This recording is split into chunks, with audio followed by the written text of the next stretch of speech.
yung itinabi kanina, puro ano lang, laman lang ng baboy, hindi nilagyan ng manok. Yung manok kasi ihahalo dito sa ano nila. Pero kasali pa rin yan sa ritual ng mga igorot. Ito ihahalo to sa iluluto na ulam, ganun po ba? Ayan, kompleto na yon. Pero dun sa tadok na inalo kanila, ang kinuha lang atay ng baboy sa lamang loob, walang lamang loob doon na nakalagay. Ay, meron pala yung atay, pero walang buto-buto. Ayan ay tinabi nila para kumbaga atang ang tawag doon.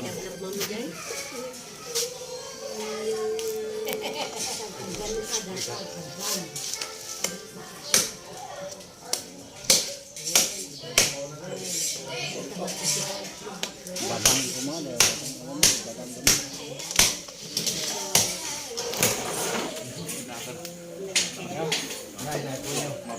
Alam sa bag adalak dakon na niya wala kasi ay mangitang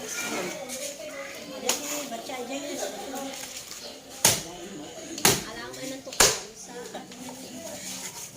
isang kang asa na gabi dito na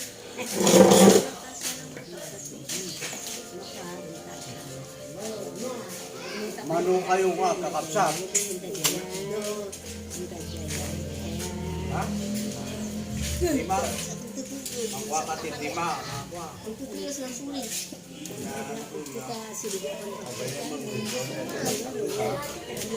Sabi yung pinuno nila, yung nagpa-bless na ganito, hati-hati sila. Kung 5 silang magkakapatid, 5 rin yung ano nila, yung share nila na ganito. Oh, bawat isang pamilya, meron silang isang ganito na ano.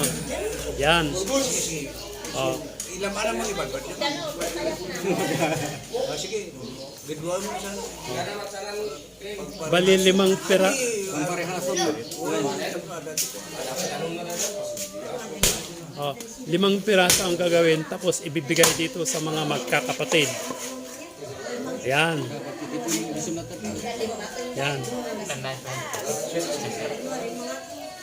Nansana siyang gapuan ng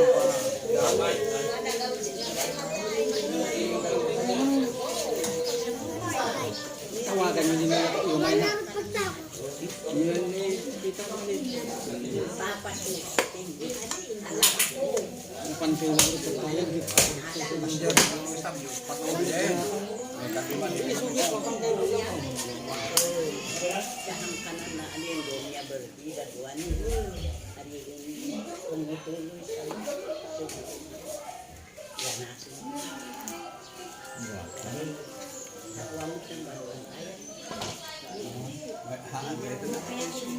Ganun ang style ng mga slice ng maigurot ang lalaki. Kaya bawat isang bibigyan isang ganito. Ibibigay.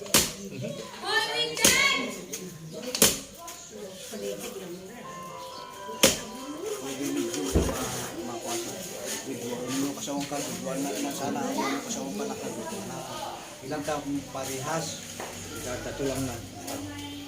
Parehas data. Yan ulisin na bakun sika nakawon no ko basta nagapos ng upo ng walang puskasin ay sinupsat puskasin kasya.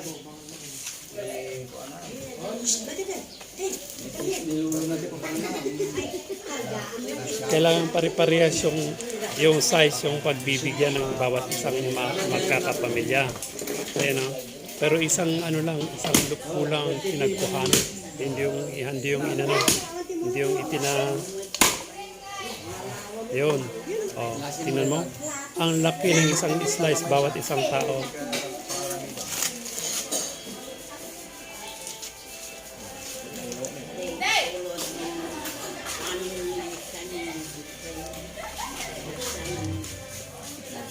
Tao na sa